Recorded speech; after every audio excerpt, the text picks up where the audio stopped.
Well, today is Wednesday. Let's see, let me look at the calendar. The 22nd of April. And I'm sitting here in my room. I have been in my room for close to 3 weeks now. On Friday, it will be 3 weeks. It's been a long haul. I came down with COVID 19 like symptoms. Never have been tested. I tried.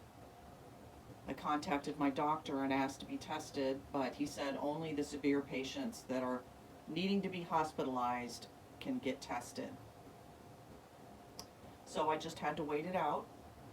It took a long time to go away. The main issue I had was with the breathing, with the lungs. I could really feel the virus, which I believe I had, although I had mild symptoms of the COVID. But I do believe that I had some strain of the virus. I could feel it attacking my lungs or really trying to attack my lungs. That was the one thing, if I have to say, my takeaway from this whole experience. It was the feeling of my lungs really being under siege and having difficulty breathing, shortness of breath. And then the one strange symptom, which I logged in the app, the COVID 19 app, where you're supposed to log in your symptoms every day. This was suggested to me by the hospital when I had a virtual visit when I first came down with the symptoms, which started with a high fever. So, logging into that COVID 19 symptoms app was the dryness in my sinuses.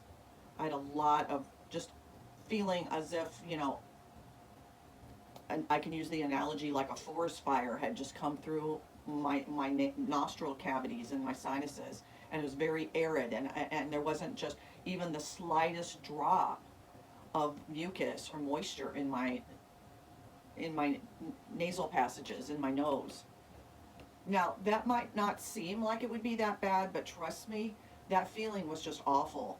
It really caused me to have a lot of difficulty breathing because there just wasn't, it's hard to describe. I have read that there were other people that had similar like symptoms.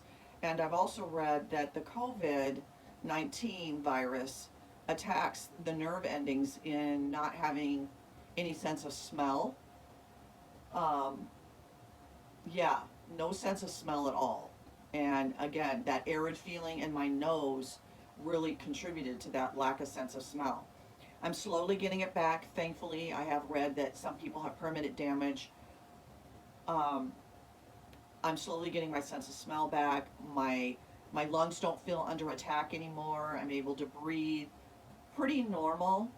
The only residual symptom I have right now is my brain has a sense of a little bit of disorientation, fogginess, and that is one of the symptoms.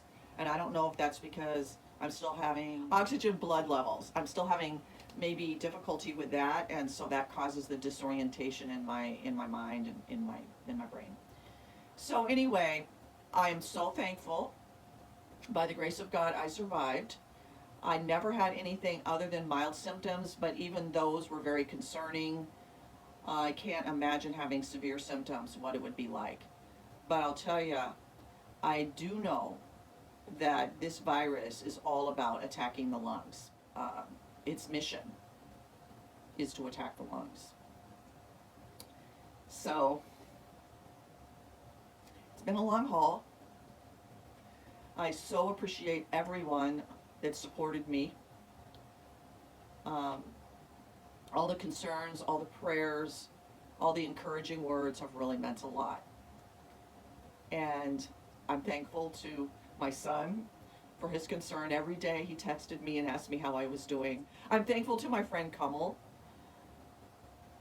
for his support. He's gone through it too, and he bouncing off of him and telling him what I was going through and having him respond that, it sounded about right, really helped me to kind of keep a level head and realize that I just needed to push on through it.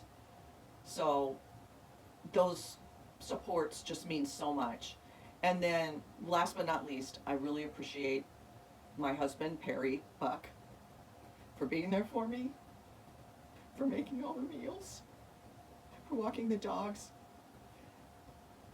for just giving me support when I needed it, and giving me things, medicines, i.e., supplies, anything I needed, he was there for me, and I couldn't have done it without him either. So, this too shall pass, and I feel like I'm my old self again, and it just feels wonderful. And I thank you all for your support, and my heart goes out to all of those who are still suffering, and even worse, and all the healthcare providers that are putting their own selves on the line, and their families as well, to provide care for those in need. We're in this together. We can do this. Let's push on through.